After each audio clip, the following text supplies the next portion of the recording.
it. So Skoll Foundation was started by Jeff Skoll, who loved to read. He wanted to be a journalist because he cared about the world, and he believed that story was the way to reach people to communicate about these big problems, but also about hope and about resilience and about opportunity. So our DNA is around story in that way. But I think for me, it all starts with story, whether it's a parent telling their child about the culture they live in, or educating them about their family and where they come from, and then beyond that, what stories the child takes on as their identity and where they see themselves in the world and how they see their opportunities or their potential challenges.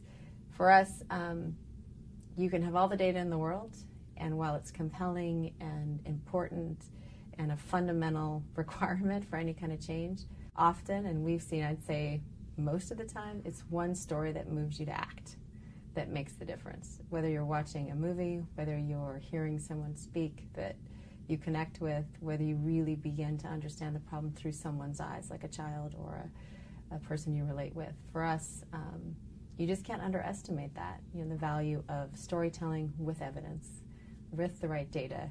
That's not all about the story in absence of the compelling information that helps you know that you can really act and make a difference. So for us, story kind of permeates everything we do. It starts with how the entrepreneurs tell us their story, how we collect the data and the impact and understand together what this new status quo or equilibrium looks like. So our vision of partnership, working for a better future.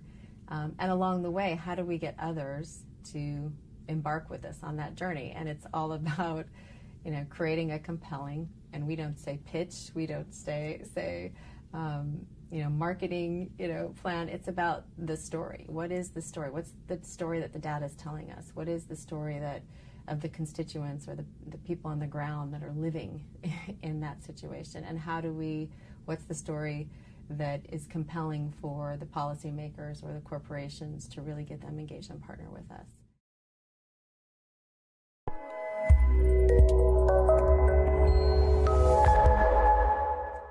Social entrepreneurship is, really different from what I think other people think of as nonprofit work.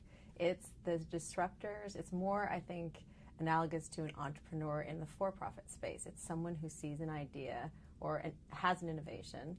They see a problem that they want to solve, and they go after it in a way that's very disruptive. So it's kind of systems disruption. It's not just doing great work for people or seeing a problem and addressing it kind of intermittently. It's saying, I'm going to crack open this system or this problem, and I'm going to solve it. And it's at a scale that's really at a global level in most cases. For us, it's a new defining category. It's kind of, in this middle between nonprofit, traditional business approaches, and then for us, social entrepreneurship is the hybrid. It really takes some of the best of business practices and learning and approaches, but really applies it in a way that's social. So for us, social entrepreneurship is really taking all the best things that entrepreneurs bring that we're very familiar with from the for-profit sector, but applying it in a very social way. Really partnering with the beneficiary, the people on the ground that hopefully this innovation impacts, and then looking at how to build alliances and work with government. It's a social philosophy and a social approach from the outset, otherwise it won't work. If we look at history, and if we look at the big social progress that has happened, whether it's tackling racism, whether it's civil rights, whether it's recycling and some of the things that are going on with our planet, the big disruption had to start with something the innovation, it has to start with an innovation, and it has to be a little disruptive at the beginning. If we're just kind of, step by step making small changes, it doesn't work. There has to be something that disrupts our thinking and our behaviors and the way our systems work in order for us to really understand and see the opportunity and be able to get to the progress that we really can see. So for me, social entrepreneurship matters because it's taking a problem and offering a solution at a global scale. And it's the only thing that's going to solve, in my view, the only thing that's going to solve some of these complex social problems that we have today.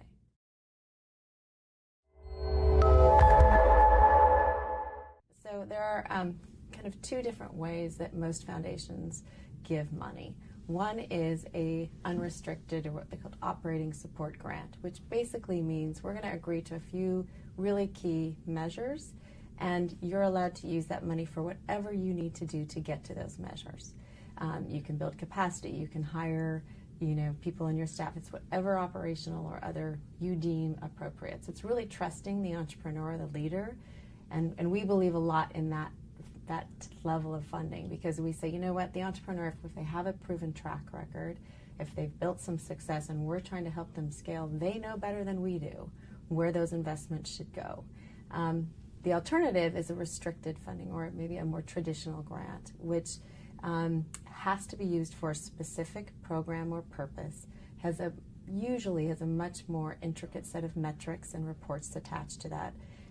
Every foundation or funder has a different set of metrics or reporting requirements that really becomes hard for the entrepreneur to have to respond to. And that, we feel like, is the majority of funding available today to social entrepreneurs, and that shouldn't be. We should trust. We have to build the right metrics and measurement systems, which is very important, but we can still do really flexible, unrestricted funding and get to the goals that we're trying to get to. So we were recently talking to an organization called Apopo that works in Africa and in other places that have landmines, and their whole purpose is to train rats to work on sniffing out, because rats have an incredible sense of smell, to sniff out landmines before, obviously, they take human lives. And they, came into our portfolio, and they said, I was talking to Bart, who is the CEO, and he said, we came into the portfolio, they're about a $1 to $2 million organization. Our investment, our unrestricted funding, which at that point was a little over $1 million, allowed them to expand their program, really go into depth in terms of hiring, choose which operations they were going to set up in different countries in Africa. And now they're an $8 million organization. And he said within 3 to 6 years, that was the inflection. That was the kind of infusion they needed. They knew they had a great track record. They had these trained rats that were operating and doing wonderful work, but they needed that money to be able to test and learn about how they could scale the program. And now they're doing tremendous new work, even helping the rats test for tuberculosis and other diseases, in labs. So they're learning, and that whole research and development and quick turnaround, what we call agile, approaches, wouldn't have happened if they didn't have flexible funding. So they're on a different growth trajectory and doing very well, and that's one example of an organization that I think really benefited from that. The other example is they are even looking at rats testing for drugs and disease in airports.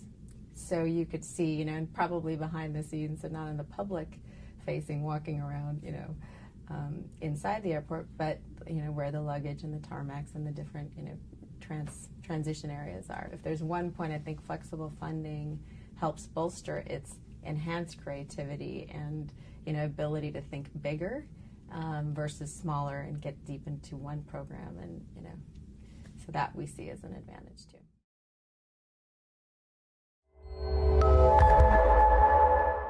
So we look for, we call it the 4 I's. We look for impact within an issue that's relevant. So some, issue relevance around that impact, right? It can, an inflection point within that ecosystem and the actual innovation itself. So for us, that frame, all our sourcing for social entrepreneurs, and ultimately how we bring new organizations into our portfolio and fund them, how we even look at existing organizations within the portfolio and refunding them, that's the frame we look at. So we have a pretty detailed process, scorecards that we keep, approaches, updates, trying to get real insight, real time, to keep our information current, but it's a constantly evolving process, but anchored in those 4 areas. So one of the organizations that's pretty exciting is called, that recently won the Skoll Award, is Global Witness. And Global Witness is an organization based in the UK that works to really make illegal activities transparent. So where there is corruption, and particularly where there are natural resources, so whether it's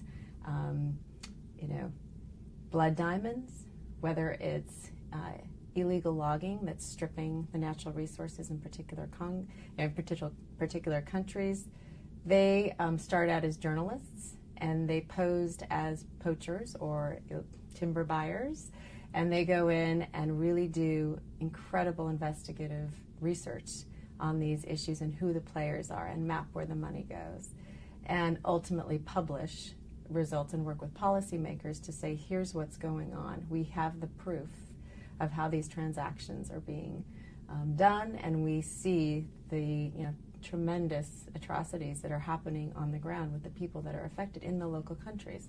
So they are an organization that we think is very disruptive, that looks at a global problem, which is greed and corruption and stripping natural resources, and know that our dollars, the impact that they have achieved over time. They're not a startup. They've been around for many years, building their case, building their approach, building their relationships with policymakers and people on the ground. The issue is at an inflection point. The human rights, I think, issue of whether it's the Khmer Rouge, whether it's countries in Africa that we see have tremendous natural resources, and yet their people are suffering tremendously. You see the juxtaposition and the ability that you see the increased media. So right now, if you look at the 4 eyes applied to Global Witness, you'd see the impact that they have, the data that they've collected over a 10-year period on key issues of corruption and illegal activity. And then you look at the inflection point of human rights and the ability for people to be more active with social media, be able to tape, get data and information out to the public or to key people at the right time. You look at the issue of human rights abuse and the dramatic pull for action. And you look at the innovation, which for them is this approach that they take, not just journalism and not just human rights, but blending those two to really have a unique approach.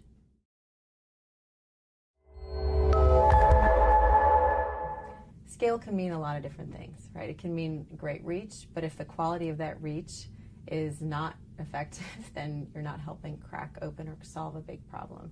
So for us, it's not just about the scale or reach of a particular innovation or an organization.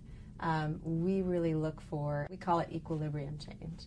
So for us, and that's just a fancy way of saying, what is the status quo now? And what, if we apply this innovation, if we help that innovation grow via partnerships and ecosystem support, what is the new status quo and how do we sustain that new status quo? So for us, and that status quo could be a way a village is operating on the ground and has been for many, many years, but it really is about ending a human rights abuse within that village, or that then could spread. Or it could be a massive change in the way fisheries are being tracked and illegal fishing is being done, right? So for us, it's not just about scale, but it is about that status quo sustainability. Like if there's this new, and it has to be enough that it's not just in a one example in one place, but can it be duplicated in other places? Can it grow? Can it really be something that scales to change a broader status quo? Often in philanthropy, you can get lost. These issues are so complex. The challenges are so great. The funding is always never enough. So how do you focus in on the right investments that really do have the best chance to succeed? And how do you take enough risk that's a reasonable or informed risk along the way? For us, the equilibrium change means really understanding the current status quo. So as we look at social entrepreneurs who are doing, again, groundbreaking, disruptive work, they've looked at a problem from a very unique angle. They haven't said, oh, yeah, we need to solve this particular health issue in a standard way. They've said, this whole system is broken, and we can do something radically different that could shake everything up and make it better. So that equilibrium, so the current status quo and the beneficiaries in that model, so whether there's something keeping it in that status quo or in that state, And it might be corruption. It might be the markets. It may be just cultural beliefs and behaviors. So how can we look at that, disruption from the social entrepreneur, able to say, okay, we're cracking things open a bit, and that status quo this is our vision of where the new status quo is. And we're already seeing progress. We're seeing a pull of this, innovation, or this traction of, hey, you know what? And whether it's ending child marriage, where today it's a very deep global problem, and we're seeing a lot of activism around that right now. And we're saying, okay, the new status quo would be there is no child marriage. And what would that look like? And what would need to be changed? And for us, that is where we get excited about concentrating on a vision, talking about the solution, not just the problem, but the new way of being, if you will, and what different roles of the sectors can take on to make sure it's sustainable. So there's, I think, many examples over history that have kind of looked at it, and the hard part is sustaining it. So it can't just be one policy change that you bet on, or one particular innovation on the ground in one place. It has to be an ecosystem approach.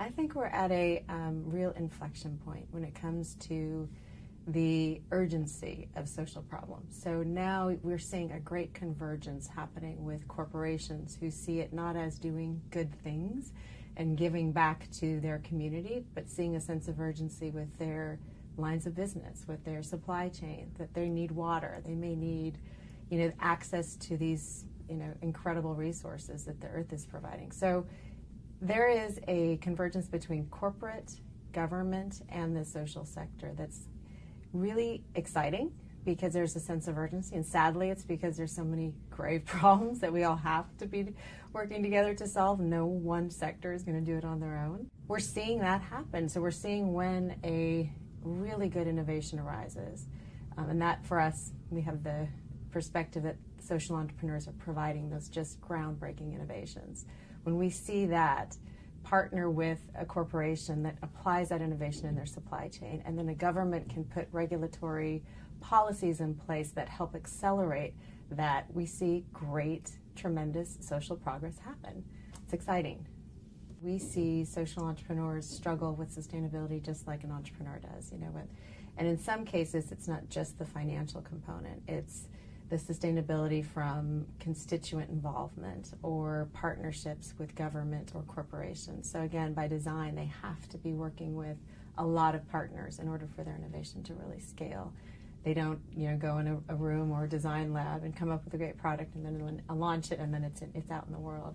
So for us, sustainability is key, and it requires a different mindset from the beginning. That's much more mindful of scale and adaptability and the kinds of different funding mechanisms that can be accessed, which is a real challenge right now.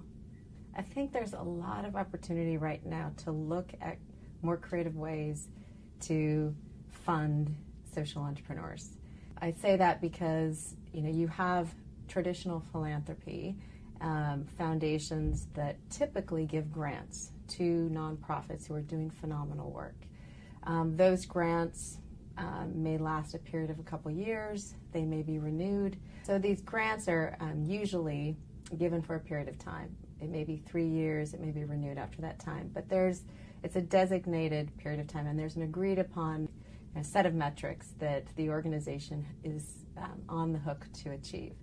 And that may work really well for a short period of time. Then, once that grant period ends, that social entrepreneur or nonprofit has to start all over again and be continually looking for new funding. And it may not be from, at a foundation may have a different approach, may have different metrics, may have different reporting mechanisms.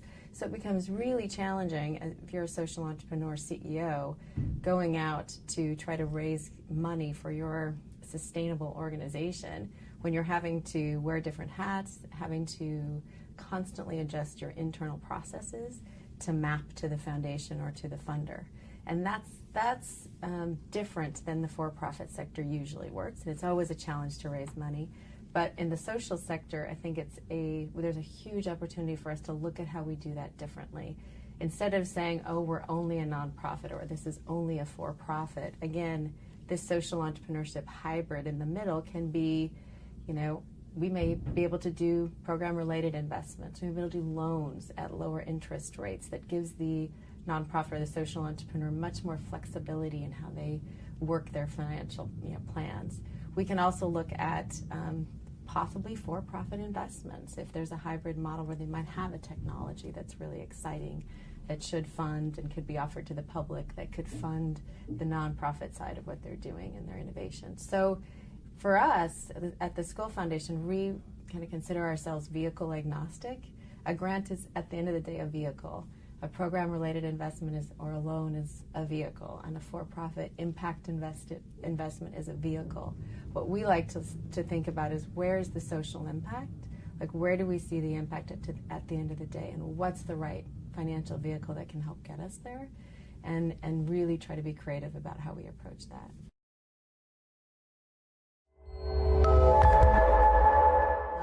One of the most frustrating things that we see as a pattern, so we have 87 organizations working in 130 countries, and the CEOs, the probably number one pain point for them is how much time they have to spend pitching or fundraising.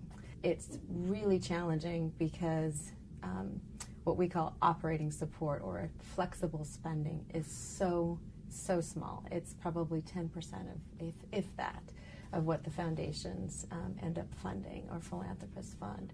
So that flexible, open, unrestricted funding, which really is what builds their capacity, which allows them to do research and development and create new avenues or just new innovations, is really limited, and they end up having to get restricted funding or specific grants that only allow for one particular program, and that becomes a really frustrating process for them to grow their business. Social entrepreneurs are very creative, and I think there's a wide range of how they get funded. So most of the time it's the traditional route of going to a philanthropist or to a foundation and seeking that initial early stage funding. So whether that's a grant, whether that's a loan, but many of the social entrepreneurs have used their own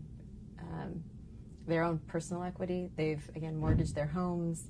They've sold businesses to start their organizations. They've partnered with other organizations to say, okay, how can we share resources while they incubate and get bigger? So they're very adaptive, very scrappy. They have a high ingenuity to get the resource they need when they need them. But overall, there's still this big gap that we see. So while they may start in a real scrappy way, they have, again, enough knowledge and enough perseverance and enough business acumen that they can see where they're going and what they need. So in our experience, the social entrepreneurs are very savvy financially. They understand that the cost effectiveness of what they're offering does have value to people, and how they are able to then find the right people to which that value represents dollars and funding. In the early stages anyway, we see that being a kind of a strength of the social entrepreneur that's a little bit unique from just maybe a traditional nonprofit who starts a business that's been going over time and has a traditional group of funders or a board that funds them and grows from there. Social entrepreneurs tend to start in a bit different way. We consider ourselves, at least at the Skoll Foundation, more mezzanine level investors. So for us, we like to be at that place where there is proof, there is some traction that an organization and some initial funding that they've achieved, so they're not starting from ground up. So for us, we like that next phase where they have some data, some research that hopefully we can help them really scale and be that J-curve or that inflection point. It's not always the case. So for us, when there's really compelling evidence that a particular innovation or an issue is really ripe for change, we may take the leap and go earlier stage. A recent example is an organization called Girls Not Brides that works to end child marriage globally. And they were awarded the Skoll Award last year, and it was a real debate in our organization because they had just formed. They were a coalition of 300 organizations working globally, but they hadn't necessarily been an organization that had all their funding. They hadn't been around a long time. They were pretty brand new. They were kind of incubated for a few years and were just getting started. But we said the issue of child marriage is so ripe and the Millennium Development Goals had called child marriage as an issue that had to be more focused on. And we said, you know what, we're going to take this risk and bring them into the portfolio and fund them, even though they are earlier stage than most of the other organizations, because this inflection point, just like landmines might have been in the 20 years ago, we feel like child marriage can be solved and should be solved and has an opportunity over the next 10 to 20 years. I'll share a story of our own experience. So our investment firm that invests Jeff's money, Capricorn Investment Group, that we work very closely with, we are on the foundation side. They are on, what would be considered the for-profit traditional side. And recently the CEO said, laid down the gauntlet of they believe they're going to deliver more social impact over time than even the foundation. So now we have an internal competition going, which is really healthy and really fun. But they absolutely believe that, and they have proof that the investments they're making, again, whether it's solar, renewables, biofuels, et cetera, will have for-profit returns equal to the market, and actually, and on top of that, be social impact driven. So we're excited about what we can prove over time.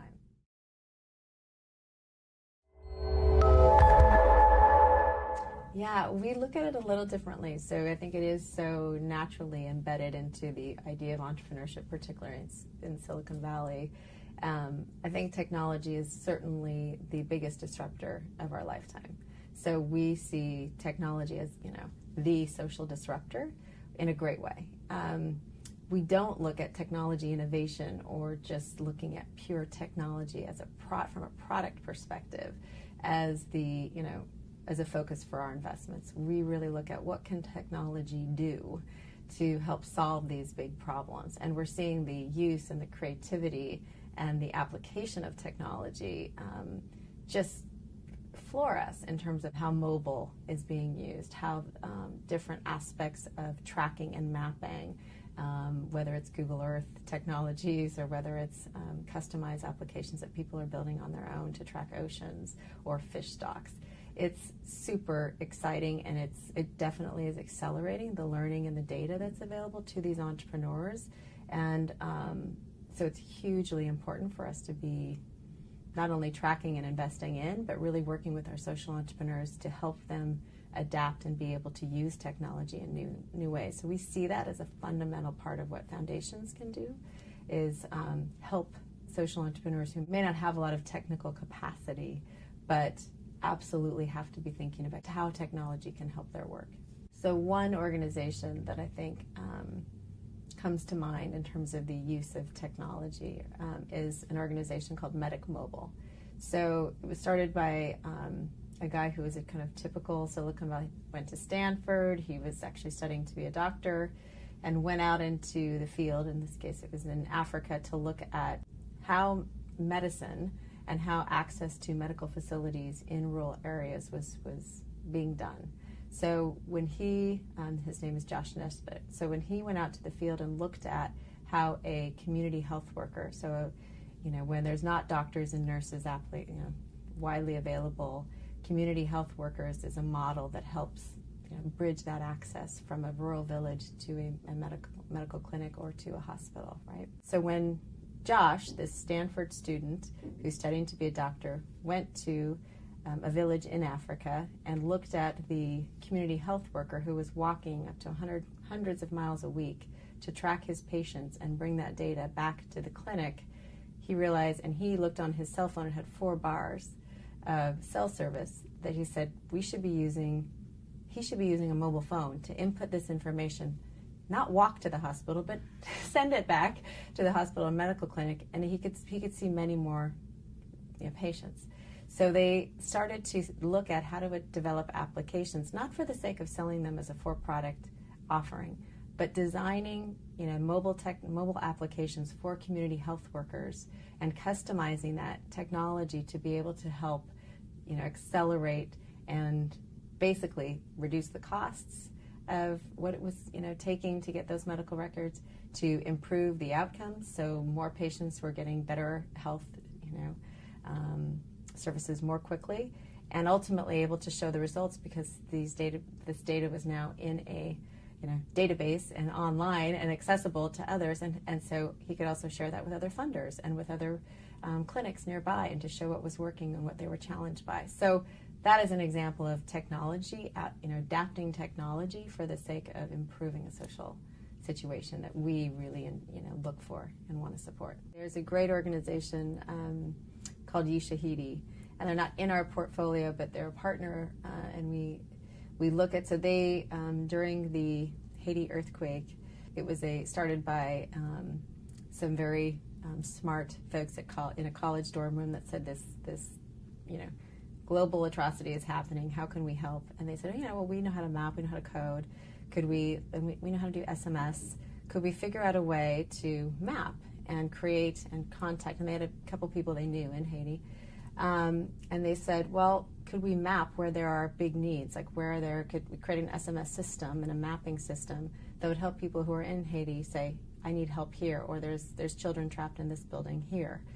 They developed it pretty quickly and turned around in days what then the U.S. government was using for real-time information about where people needed resources and help. They were able to map the country. They were able to look at which, again, get local input from people on the ground, and then broadcast that in a way that really helped others, direct resources and funds. So as an example of a use of technology in a way that was really real-time, absolutely essential, and was a gap. So the government didn't have that kind of capability, and also was open. So it wasn't a proprietary system that they were trying to control and sell.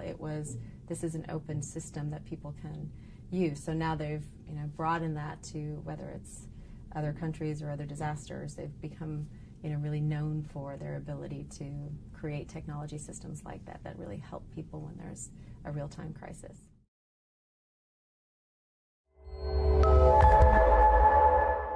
There are, I think, so many innovators in this space right now. It's really exploding, which is fantastic to see. So you'll see a lot more at traditional business schools. Social entrepreneurship is now a curriculum. There are special schools like the Skoll Center at Oxford, in Said Business School, that focuses just on social entrepreneurship. So these schools are sprouting up throughout the world, which is fantastic. So that's a starting point if you're a student or a graduate student and really looking at this work. Beyond that, we're seeing a lot of incubators, accelerators, early stage organizations. Ashoka has done some great work helping to really build the field and the understanding of what social entrepreneurship is, and how organizations can become, or how an individual can become much more engaged with that work. So I think Echoing Green is doing a great job. I think organizations like Malago, Skoll Foundation certainly, and there are many others that are really focusing on social entrepreneurship as a core competency and trying to really grow the field and the understanding more globally. Well, we look across 6 issue areas, and the frame for us is the most pressing problems of our time. And our founder, Jeff Skoll, who's very committed to solving the big problems, for him it's not, again, about incremental progress. It's big change quickly, because we don't have the luxury of time. So for us, those 6 issue areas, and it's essentially looking across environment, looking at education, looking at health, they're the big issues of our time, unsurprisingly. But we look at it a little differently in that we're not issue specific. So for us, we're not issue area experts. We are the through line for us, or what we see as the cross cutter, is innovation. And for us, the innovators are the social entrepreneurs. So whether you're, what may be a great innovation in water or education could possibly apply to health. And for our organization, what we see as kind of a unique perspective is looking across the full portfolio and looking at these 87 organizations working in very different issue areas, but seeing the common patterns and the common denominators that could be applied, and grouping someone who has a great innovation working with girls in Africa around education may actually, that model may be a perfect application for working in India in agriculture. It might be a community development model, or there might be aspects of what they're doing with policymakers that's tremendously applicable. So for us, that's the benefit or the kind of focus that we see as most important, rather than looking, I think, within a particular issue area like health and being a phenomenal deep expert in one issue area. So the 6 issue areas that the Skoll Foundation work in are environmental sustainability, sustainable markets, education, peace and human rights, health, and economic opportunity. So the Millennium Development Goals are essentially developed by the UN. So anyone in the social sector has to pay attention to some degree to the Millennium Development Goals, so MDGs for short. They are kind of meant to be a guidepost for here are the changes and the investments that governments should be making over the course of 10 to 15 years. What typically happens, and the skepticism, so these Millennium Development Goals are hotly debated, they're they're very deeply researched, and then they're published. The last Millennium Development Goals just came up for expiration, so there's been a lot of media coverage, a lot of debate in the social sector about which ones were met and which weren't and why. And now there's what we call the Sustainable Development Goals that are being drafted right now for 2015, which will be the next phase of these 15-year goals. So the MDGs essentially cover all the big issue areas that we're struggling with, and call out specific goals, specific metrics that they hope to be achieved. So whether it's reducing poverty by 50%, which was one of the MDGs previously that was met, and actually met early, which is was a fabulous result. Other aspects, other goals like increasing secondary education did not get met. It's a mixed bag in terms of results, and a lot of it is, I think the learning for us has been, it's really important to have global level outcomes that all of the social sector and government and that we're all working toward to improve. The challenge of implementing those goals, it's one thing to declare a set of goals that should be met, very different to get buy-in from grassroots organizations on the ground working in these countries, to get the funding needed to actually do these goals well, and then ultimately track and measure and be able to communicate them and share what the outcomes really are. So I think for us, they're incredibly important. It's a needed process that we all have some role in participating and trying to influence. There's a long way to go in terms of really making them efficient and making them successful. So the jury is very much still out on what we can do to help and try to get them to a place where we're actually achieving most of them versus not.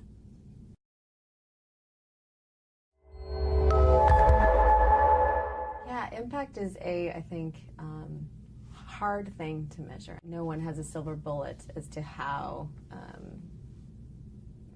an organization gets to impact and how we as a foundation ultimately measure it. Because of the complexity of where they work and who they work with and the issues that they work in, metrics can become they are a really important thing, but they can become a really complex thing very quickly that you can get lost in. So for us, the first approach to impact is simplicity.